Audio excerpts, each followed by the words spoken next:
everybody. This is Terry with Premom with special guest again, Brianna Kane.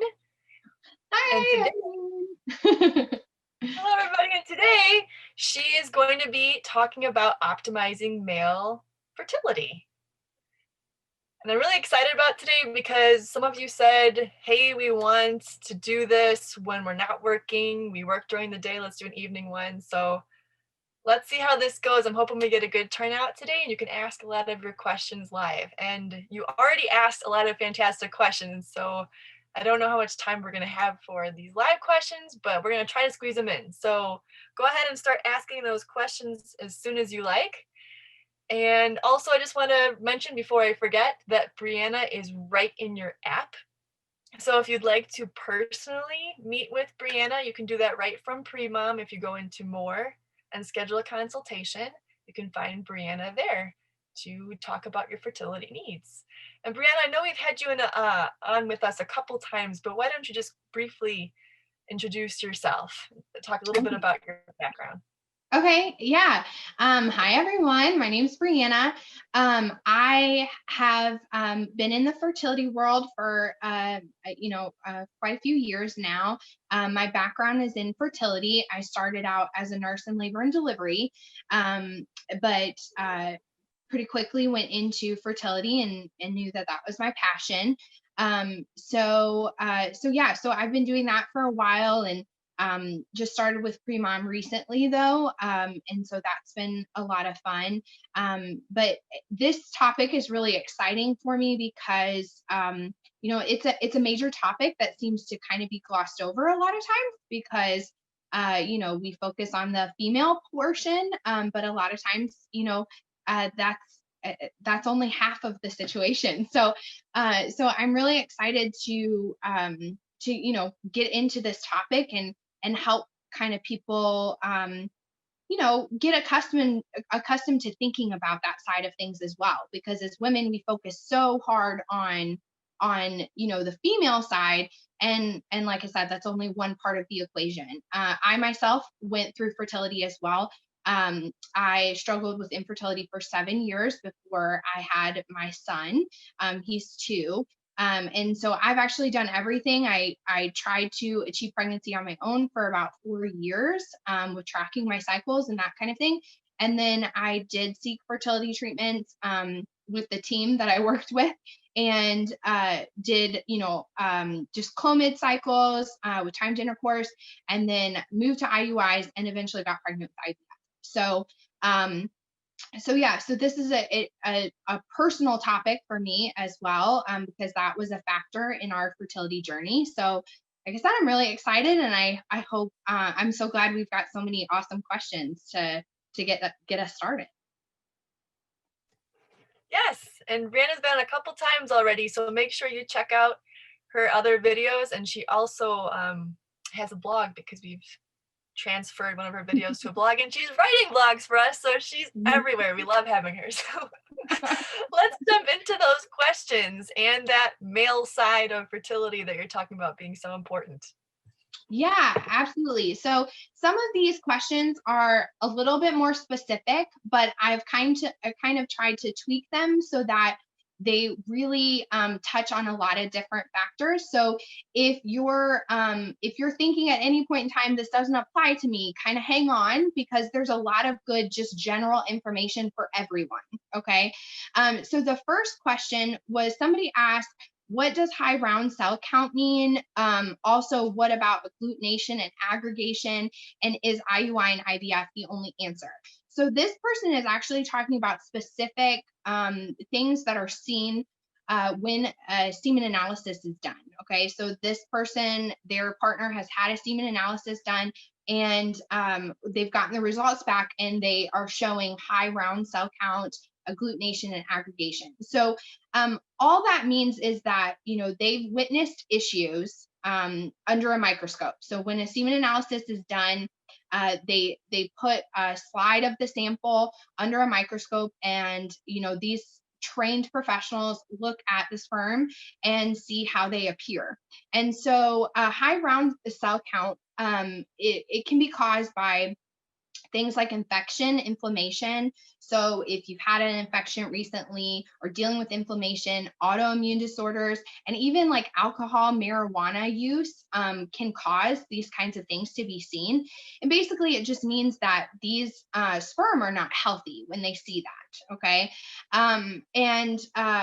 Also, agglutination. Agglutination is when motile sperm bind to other motile sperm. So it's like two for the price of one. Okay. They don't really work effectively, though, when they're bind together. And then aggregation is when immotile sperm, so non-moving sperm, bind to other non-moving sperm. So again, this just means that all of these fancy things, these fancy wording, mean that there's not healthy sperm. There's some not healthy sperm present, but that doesn't mean that all of that sperm sample is unhealthy. It means that we see some unhealthy things, but there also is probably some healthy sperm in there as well. And these things can be actually fixed.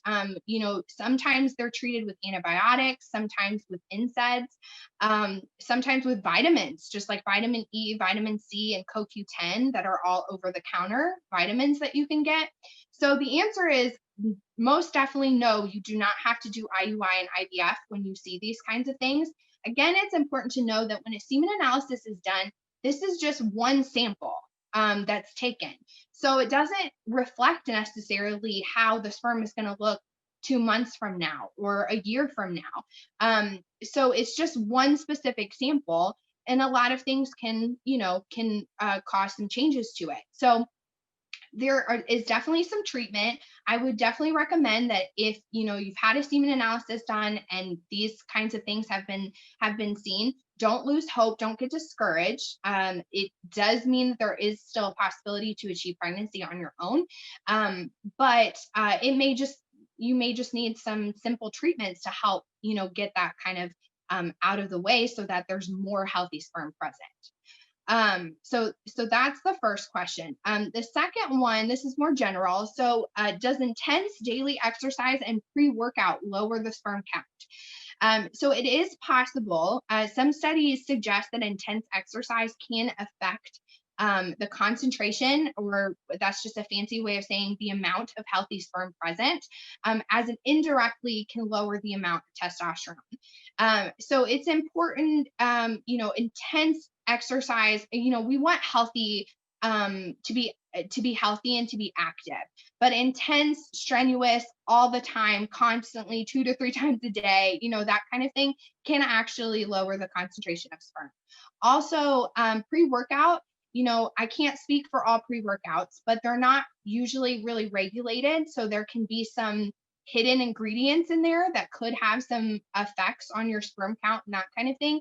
So when you are really trying to get pregnant and you're potentially having some issues, it's taking longer than expected, it would probably be advised to just steer clear. And then if you're not sure, just to consult your doctor. You can bring the pre-workout to your physician, and they can do some more research on that specific product to see if it's actually recommended or not. Another great question: how does BMI affect male fertility? So we touched on this on another video, but overweight and obese males are actually associated with lower testosterone levels, which actually directly relate to poorer sperm quality, and that's specific to the count. So how much sperm is present and how much sperm is actually motile.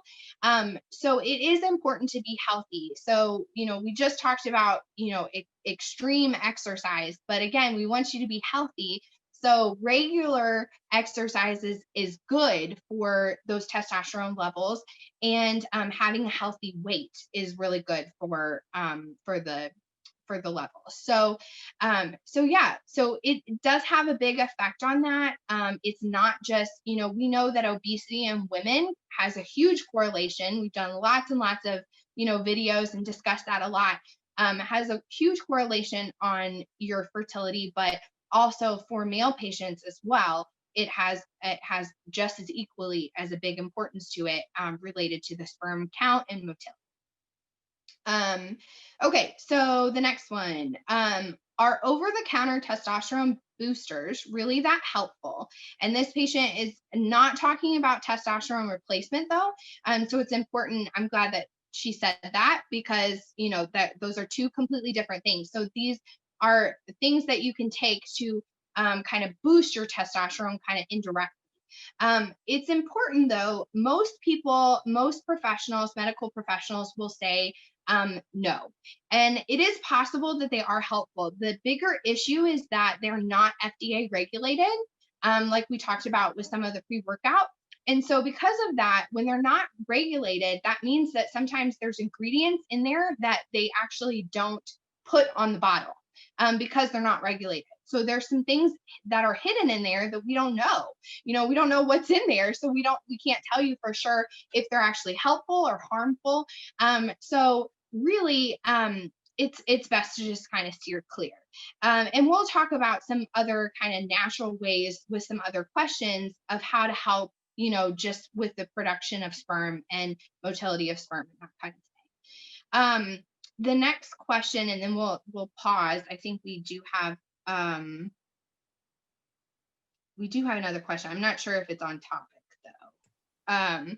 So hold on one second. So let's go to the next question is, what's the best male fertility vitamin? Oh, here we go. Exactly what we're talking about. So what's the best male fertility vitamin to boost motility, or best way just to boost motility, boost male sperm motility? So there's no magic fix, okay? There's not something that you can go out and get that's just all of a sudden going to make those swimmers super fast, okay? But there is a way to basically kind of remove any toxins that would hinder sperm production. So we do know that there is a huge correlation with drinking and smoking, and any drug use of any kind to sperm production. Has a huge effect on sperm production and healthy sperm production.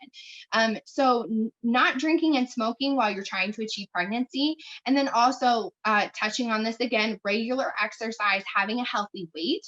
And then there's a lot of vitamins that do help just to make sure that you're a generally healthy individual and everything is functioning appropriately, and therefore your testosterone levels would be leveled out and be producing sperm the way that it should. And so there are some vitamins like vitamin C, vitamin D, zinc, CoQ10. They're used regularly even in fertility clinics, encouraging production of sperm and healthy sperm. So those are all things that you can get over the counter. It is important though that anytime you make any changes with vitamins and that kind of thing, you do want to check with a medical professional to make sure that that's something good for that person, because you may have some health issues that could cause issues with taking some of those medications, or vitamins. So it's important to kind of look on that. And then also, I want to touch base on this too, is that sperm production, when you do anything to help with sperm production, it can take about 2 to 3 months to actually affect the sperm, because males produce like kind of a new batch of sperm every 3 months about. So if you're doing something today, it really probably won't affect the sperm until 2 to 3 months later. So it's important to, if you are going to make any changes, that you continue and you don't expect to see a change next week. Okay, so it's something that you got to stick with and be consistent on. Then I'll do one more and then we'll see where we're at. Is it possible to conceive naturally with low motility and 0% normal morphology?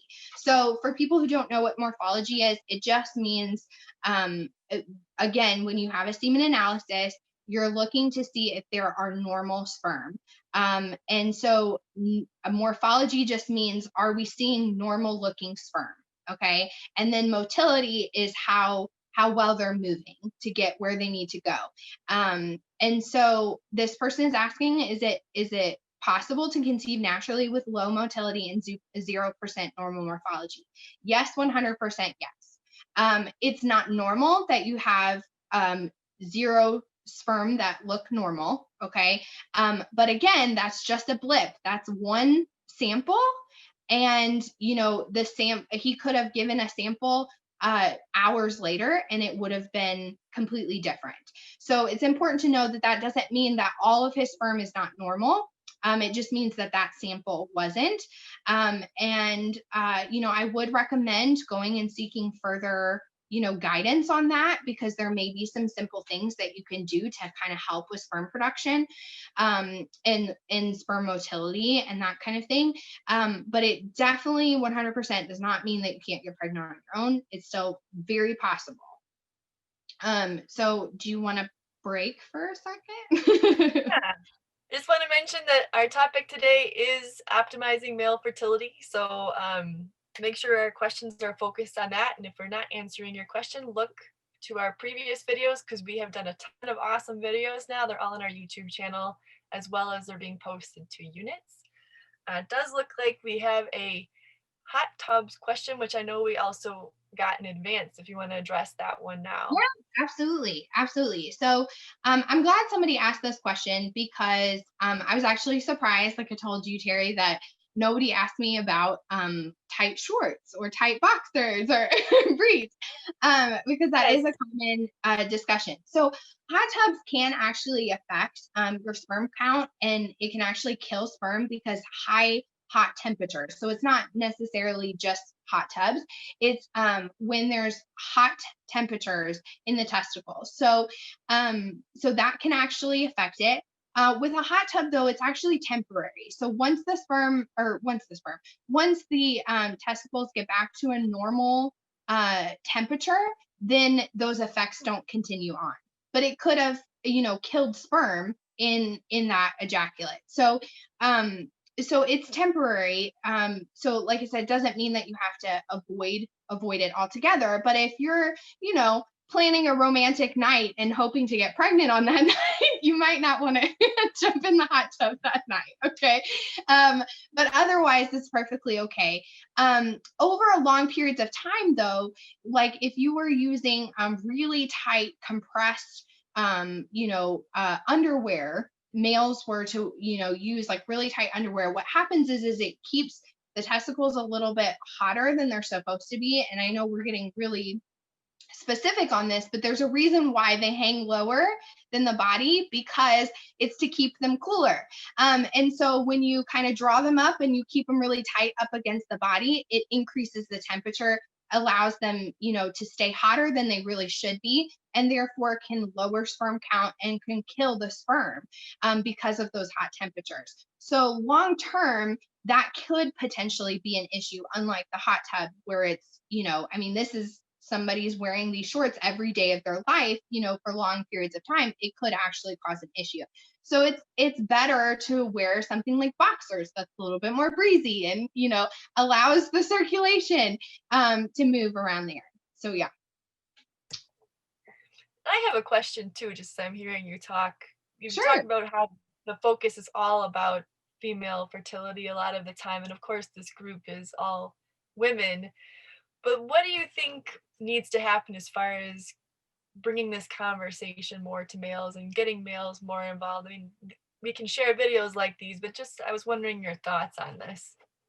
I think that really honestly, it's going to take when women are trying to get pregnant, and see, I just said it, when women are trying to get pregnant, it's really it's all about the couple. The couple is trying to get pregnant, and obviously that's not the situation for some people. Some people are trying to get pregnant naturally on their own, but I would say for the majority of people, it's couples are trying to get pregnant on their own, or they're trying to achieve pregnancy. They're on that journey, and so they need to tackle it together.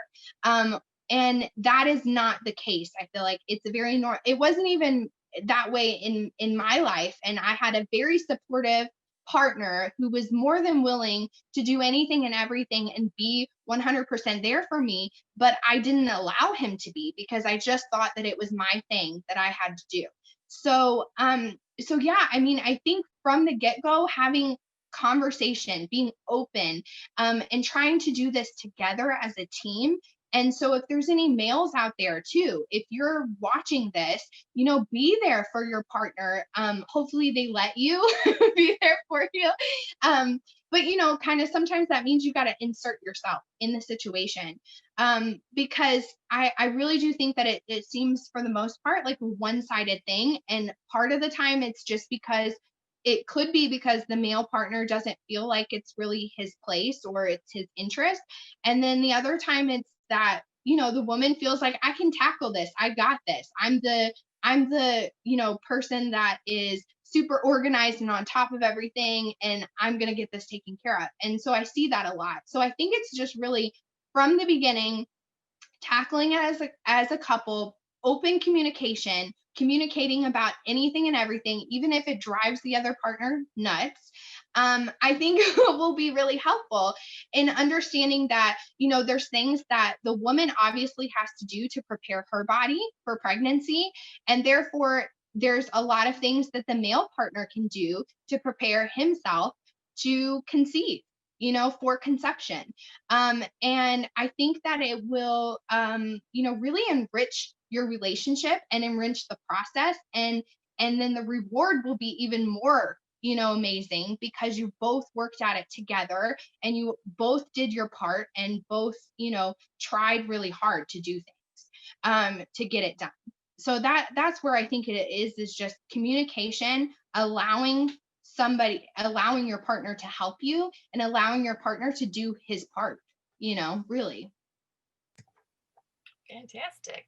And we did get a follow-up question, didn't we, about the hot tub? Did you see that one? I did see that.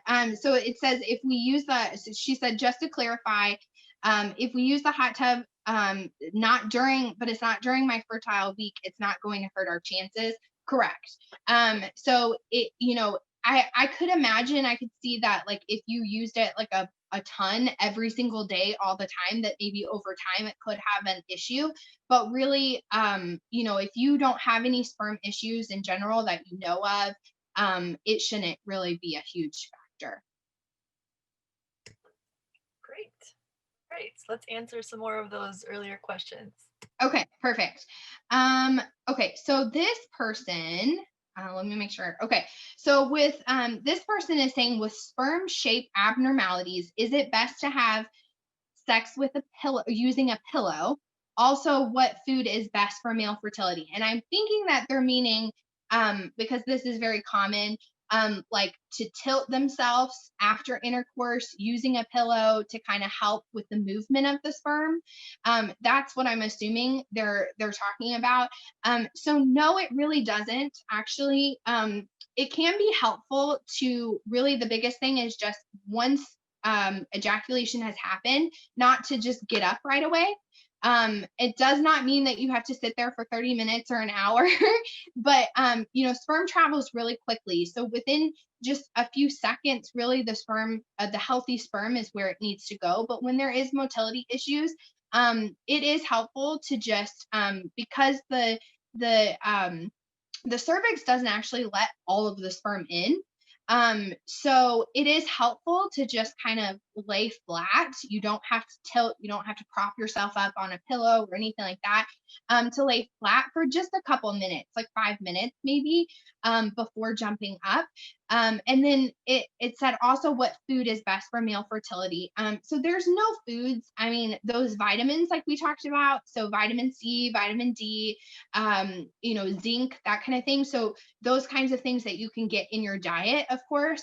But really, there's no special foods that you have to eat or a special diet. It's just really being a generally healthy person. Like we talked about on the female side of things, if you're a generally healthy individual, a generally healthy male, then things typically can function like they should because they're not working harder in other areas. So if you're just thinking about being a generally healthy person, eating nutritious meals, that kind of thing, exercising regularly, not being super stressed out, not drinking alcohol, smoking marijuana, smoking cigarettes, those kinds of things, that's what's more important. It's not necessarily like, it's just not the same for females. Like you don't have to not eat sushi or something like that.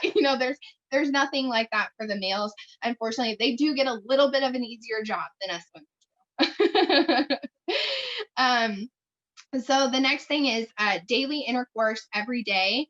Does it ruin sperm count? So if there are no sperm issues that you know of, no, it does not. So daily sperm or daily intercourse, especially during that fertile window, is perfectly fine. It's also perfectly fine to do every other day as well if you're concerned. That should, during your fertile window, that should really help. And then I talk to a lot of patients, or a lot of the people that I talk to during my fertility consults. A lot of them seem to stop having intercourse once they've reached the peak. And so that is something that I do want to talk about when it comes to that as well, is that when you do if you're doing those tests, which I really recommend that you do, with Premom, if once you get a peak, that doesn't mean that you've ovulated. It means that you're about to ovulate. You're close to ovulation. So it would be important to, have intercourse when you have that peak, and then the day after, because once you get that peak, you're supposed to ovulate somewhere between 24 and 36 hours. We don't know exactly when. So it's good to have intercourse as close to ovulation as possible, to have as much sperm present in the fallopian tubes when you ovulate.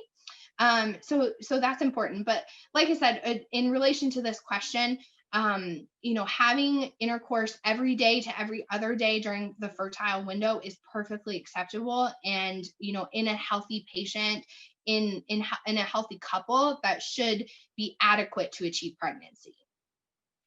Let's I know see. that's a big question. We get that a lot, or I see it in the group a lot.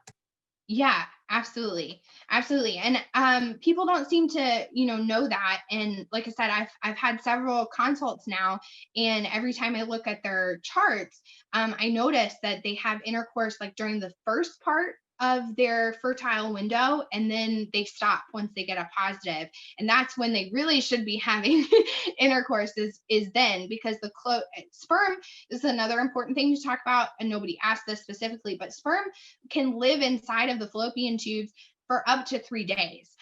But we want as much healthy sperm there as possible. And so, like I said, the more sperm that's present right when the egg releases, the better chance you are of having having a pregnancy. Okay. Let's see. Okay.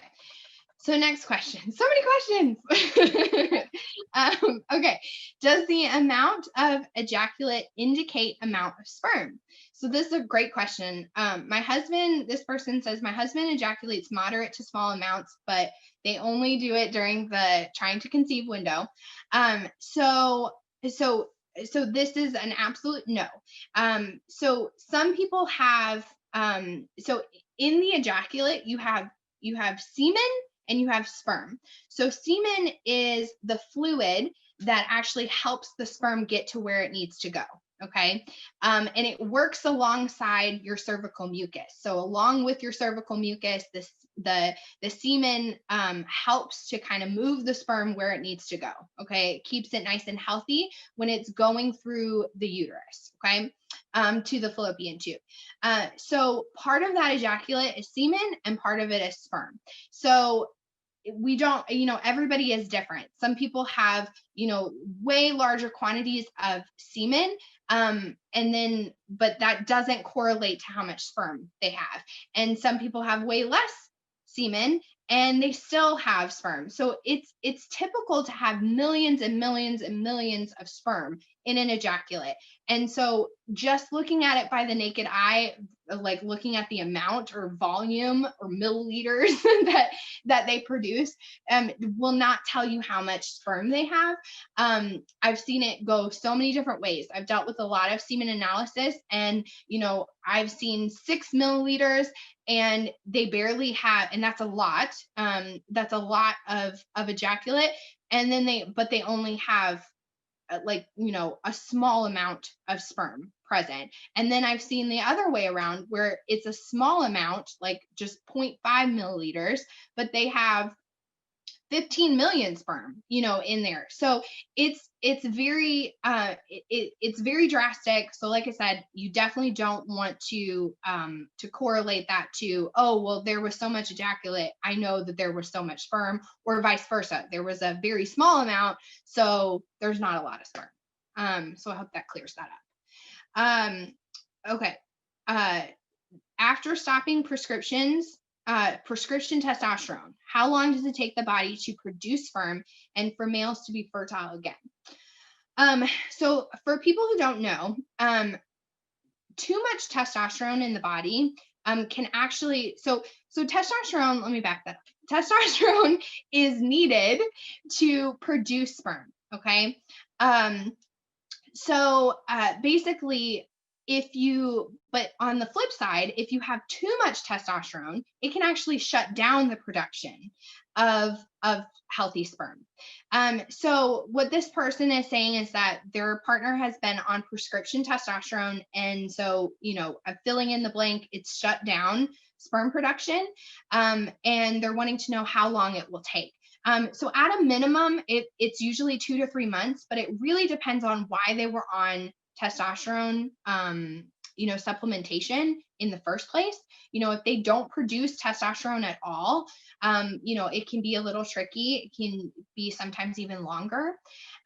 So it's really recommended that you kind of follow up with a urologist afterwards to kind of get better guidance on that, because I would have to know kind of the specifics and why that person was on testosterone.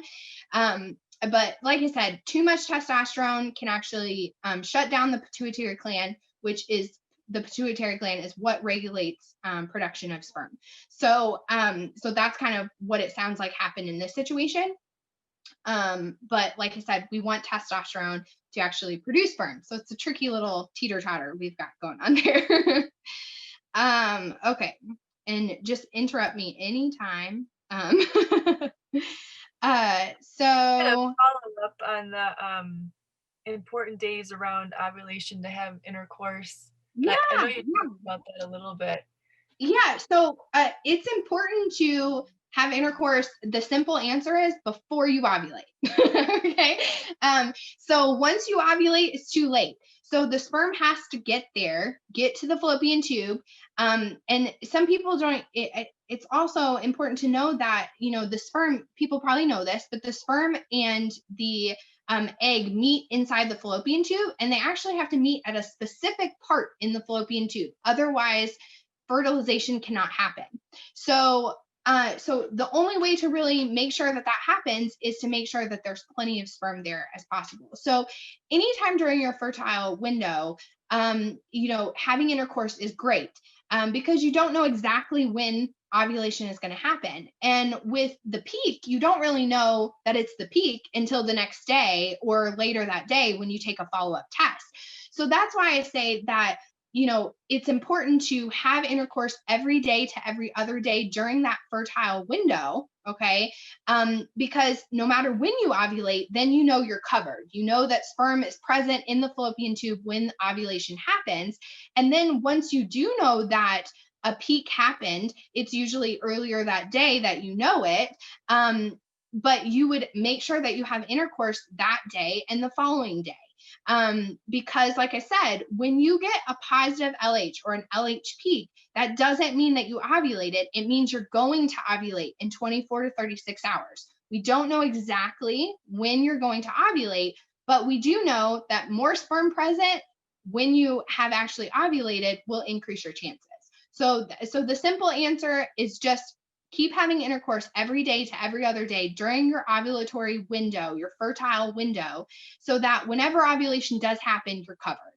And, even hopefully you get really good testing strips, you're getting really good results and all of that. But even if you're not, even if, the testing strips are tricky for you, you're not getting good readings, if you're having intercourse every day to every other day during that window, you're covered still.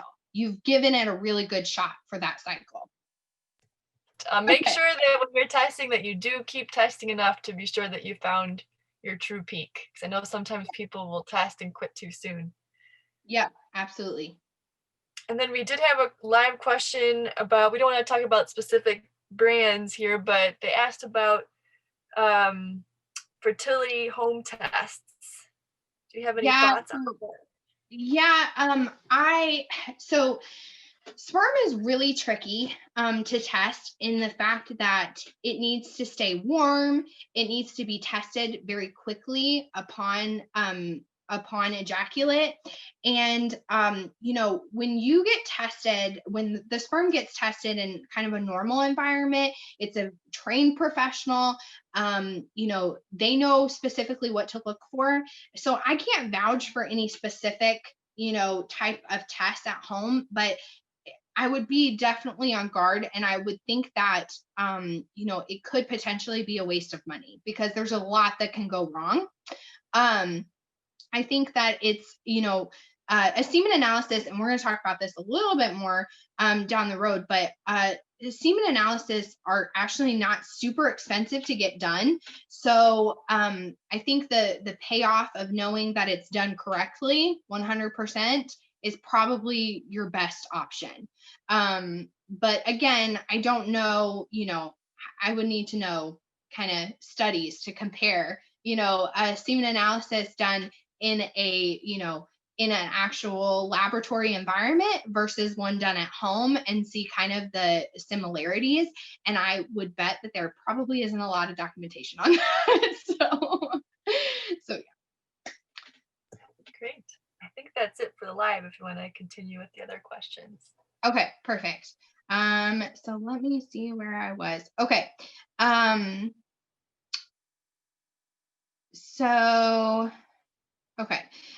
So what is best used to improve motility, and can we get pregnant naturally? So this is kind of a little bit repetitive because I've touched on a little bit, but this actually, it says that this person has been trying for a year with no results. So like we discussed before, there are some ways to kind of help with motility, but it's not necessarily just a fix all, take this and it's going to help with motility. Being healthy, making sure that you that your male partner stays away from alcohol, smoking, drugs, those kinds of things that can definitely hinder. And then being generally healthy, exercise, taking vitamins and that kind of thing. But again, consulting a doctor, before changing up any major things and taking a lot of different vitamins. You don't want to just go over the counter and start grabbing them all and shoving them in your mouth. You definitely want to check and make sure. But most of these things are like vitamin D, that's something that we all get, and can be very helpful to have, and that's something that you can get in food as well. But unfortunately, our American diets are not really high in vitamin D. So I know working in a fertility clinic, we tested all patients, male and female, for vitamin D deficiency, and pretty much every single one of them were deficient in vitamin D. So most of the time, pretty much everyone can use vitamin D.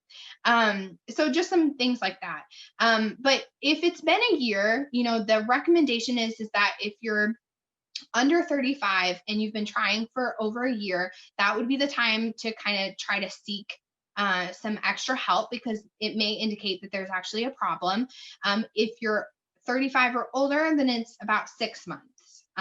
So you may start looking into options to seek further, investigation into kind of what's going on, some other testing. It sounds like you got a semen analysis though, because you're talking about motility. So it's a possibility, and you don't necessarily have to whisk away and go to a fertility clinic. You can go to an OBGYN. Males can go to a urologist if they do specifically deal with fertility. Some urologists do, some don't. So there's usually like a specialized urologist that deals with male fertility. But big cities usually have one. So if you're near a big city, usually there's a male fertility urologist available. So that's that. We're getting to the end. Thank you everyone for hanging out with us with all the questions. Okay. So this is a good one. So can you get a semen analysis done at a regular doctor's office, or do you need to go to a fertility clinic? So yes and no.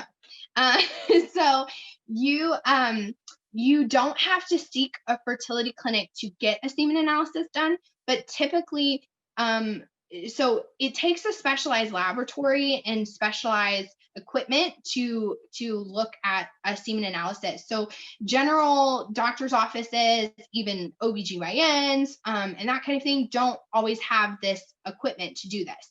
But what you can do is a lot of times you can seek your OBGYN or seek your urologist or seek your primary doctor, and they can actually order a test and you can get it done at a fertility clinic, kind of like as an outside patient. So you don't actually have to go see that fertility doctor. You can go to the doctor that you already have. They can order the test. You get the test done at a fertility clinic as an outside patient, and then they give those results to your doctor to give that information to you. So that's kind of a cheap way to kind of start the process.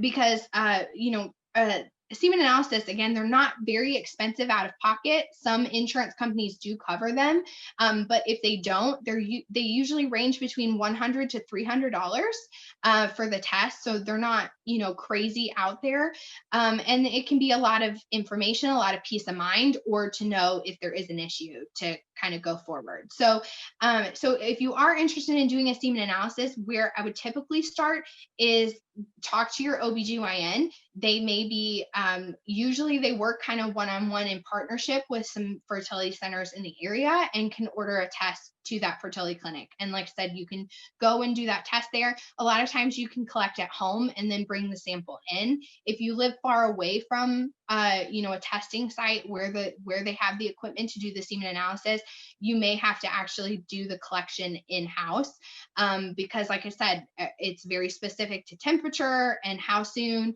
they're able to test it from the time the ejaculate actually happens. So so that's important to know. The next one is Clomid safe for males to take? It says my husband's urologist recommended it, but they were very vague about increasing blood flow and sperm production. So Clomid is perfectly safe. I know Terry was surprised at this. We were talking about this a little bit. So Clomid is perfectly safe for males, depending on what's going on. It's a very common treatment option. So just as common as it is for women in fertility treatment, it's very common for males. Clomid actually blocks the hormone estrogen from interacting with the pituitary gland, and as a result increases LH, FSH, and testosterone in the body, which help the production of sperm. So because of this, Clomid is used a lot of times for males who have low testosterone levels, and a lot of times men can have low testosterone levels because of like increasing age, injury to their testicles, obesity, heavy alcohol or drug use, cigarette use, and then like things like cancer and that kind of thing, autoimmune disorders, that kind of thing. So like I said, if you go and you seek help from a urologist, they determine that there's low testosterone levels and you're trying to achieve pregnancy, this is a commonly done thing. It's used completely different though than a female. With Clomid, with a female, they use it for about 5 days, somewhere around there. With Clomid, with males, they're usually on it for several months before we even see any increase. And like I said, that's because of how production of sperm is done in the body. So like I said, it's usually long-term use to see if there's any help with that. But again, very common. And I think that's the last one. All right, we do have a couple more live questions. If anybody else wants to get some questions in live, here's your chance, so make sure you type away. There's a question about alcohol and whether males should avoid it entirely or limit it. Yeah. So it's kind of similar to females. So we don't recommend, like when you're trying to achieve pregnancy, that you use a lot of, you have a lot of alcohol use. It's okay if it's like done socially, 1 or 2 drinks a week, that kind of thing. But you don't want regular consumption. And we do know the studies are out there, the documentation is out there that it does have an effect on your fertility. It does have an effect on your ability to achieve pregnancy and to have a safe, healthy pregnancy. So so my recommendation is really, if you're very serious about achieving pregnancy, it's hard to know. I mean, you're not going to be keeping track. That's what I'm trying to say, is that, no person is going to be like, okay, well, I'm going to write down in my book how many times I've had a drink this week, right? Especially when you're socially drinking. And the more that you drink, then the less you're really going to pay attention to it. So, so my recommendation really is, if you're really serious about achieving pregnancy, the best answer is just not at all. But honestly, being a little lax on that, it's probably not going to hinder anything for, a couple drinks a week. But again, a couple drinks a week, that's one of those things that we all kind of lie about, right? Patients will say that, oh, I only have 2 to 3 drinks a week, but really it's more like 6 to 8 or that kind of thing. So it's really, we don't know exactly what the the amount is that's really going to be that determining. It's a gray area. So so like I said, to know for sure that it's not going to affect anything, the only way to do that is to just abstain entirely when you're really trying to achieve pregnancy. But like I said, a couple a week probably wouldn't be a big deal. But how do you guarantee that it's only going to be a couple a week? So Something to keep in mind. Yeah. what did you say? Something to keep in mind for sure. Like, do you want to risk it? You Yeah. know. Right. Then we had a question about B12 for male fertility. Yeah. So I think that's, a lot of people do, vitamin B12 injections and that kind of thing, just to boost, your immunity and your health overall. I don't know off the top of my head if there's any correlation to low B12 and fertility in males, but I do know that, like I said, to be a generally healthy individual, that's what's going to help you to make sure that everything is functioning right, that, sperm production is right, the quality of the sperm is right. So I could see where there could be some correlation, but I don't know off the top of my head if there is definitely, without a doubt, a correlation to that. But if you do have low B12, I mean, it's something simple to fix, and it definitely can't hurt. That's for sure. Great. So I don't think we have any other. It was for females. So. Oh, okay. Had a follow up. Oh, we're focusing on males, but we do have a video that does focus entirely on supplementation too. So make sure you check that out, and it does go into males and females. Do you have any final thoughts, Brianna, about male fertility that we can take away today? Yeah, I just think, I know a lot of these were really specific questions, but hopefully it just is kind of starting to, increase your interest about the fact that there is another half to this situation, that, it does, in order to achieve a pregnancy and a healthy pregnancy, it does take 2, it's just as important to have a healthy egg as it is a healthy sperm, right? To make fertilization happen and to achieve pregnancy. So I think it's, there needs to be a little bit more weightiness to this topic, that it is important. And, hey, like, the males are the ones who determine the gender of the baby. Like, they're important, right? So, so it's important to think about those things. And, like I said, as women, we internalize everything. We think that it's all our thing that we have to worry about and focus on. And it's just as much as your partner's, responsibility to make sure that they're doing their part as well. Because it takes 2. It takes sperm and egg, to make it happen. So so hopefully this will get some topics flowing and some communication going between couples. That's awesome. And there's probably lots of things that, it's not because your male partner isn't interested. It's not because, they don't want to know more. It's just they don't. And men probably don't talk about this stuff. to other men. So so it is going to take, some conversations, and this video will be on the Premom app. So if you want your partner, this has spiked your interest and you want your partner to watch it, you can play it back later. It's on YouTube and Premom usually in a couple of days. So yeah, I mean, I just hope that, this has started communication, and that if anything, that you can, kind of go at this together instead of, really kind of on your own, with help here and there. It's definitely something that, hopefully will come easy to everyone that's watching this. But either way, it requires support, so having the support of both partners to achieve your dreams and achieve pregnancy is definitely key. Awesome. Well, thank you for joining us again today, Brianna. Yeah, no problem. I really enjoyed it. And it was awesome to do it later in the day. I hope that helps with people being able to. I somebody just commented and said that they listened to it with their husband. So that's awesome. Oh, back. Yes, and please let us know about times, because your words tell us what we need to do, but then also your actions. Make sure we see you on here. If this is a better time for you, we want to support you. And thank you for joining us. We'll see you again soon. And remember to check out Brianna in your app. If you go to more and schedule a consultation, you can find her right in Premom. And we'll see you again soon. Thank you, everyone. Have a good night.